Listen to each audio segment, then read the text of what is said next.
Believe me, I think about a lot of things all of the time, but lately I mostly think about life and death. Everything is not a life and death situation, but when you live with chronic suicidal ideation, anything can become a critical catalyst moment to push you over the perpetual edge into eternity. This is not absurdity. This is adversity from years of a civilian war fighting demons no one's ever seen before, that live in my head and real monsters that wouldn't just stay under the bed. Day by day I'm getting ahead, but some days still I'm filled with dread, hanging on by what feels like my very last thread. I've said it before and I will say it again, and maybe then I will believe it, or conceive the meaning in the verse and coerce the whole universe that I don't belong in the back of a hearse. The only way out is through.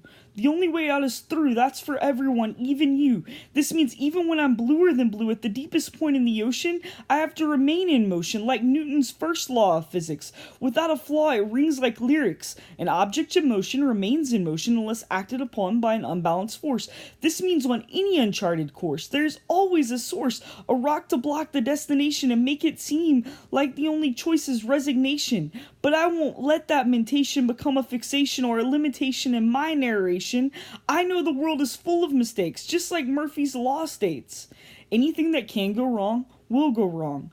And that's why all the good seems gone and the nights grow long, but I have to stay strong and hold on to a song to keep moving along, remembering where I once belonged not long ago. Though, I still won't let my feelings show. You see, without my safe place, it feels as though I have no face and no identity or sense of serenity. I could leave without a trace, but I'm not just a Gliese 581 floating in space beyond the sun. I know grace and I know love. I once found faith in God above, so when push comes to shove, without a hand I will rise up and give my best. But without rest I can attest you can't pour from an empty cup.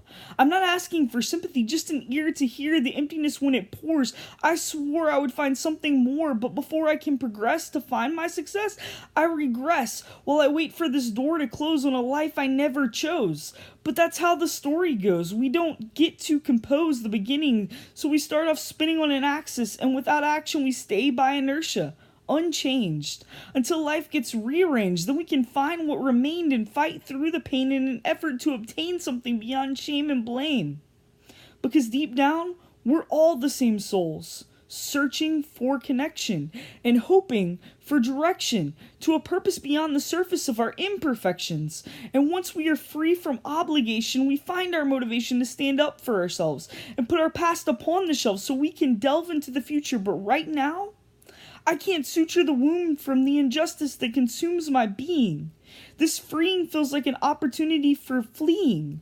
Though divided, I decided to stay based on a promise I made, the one she took to her grave on her very last day.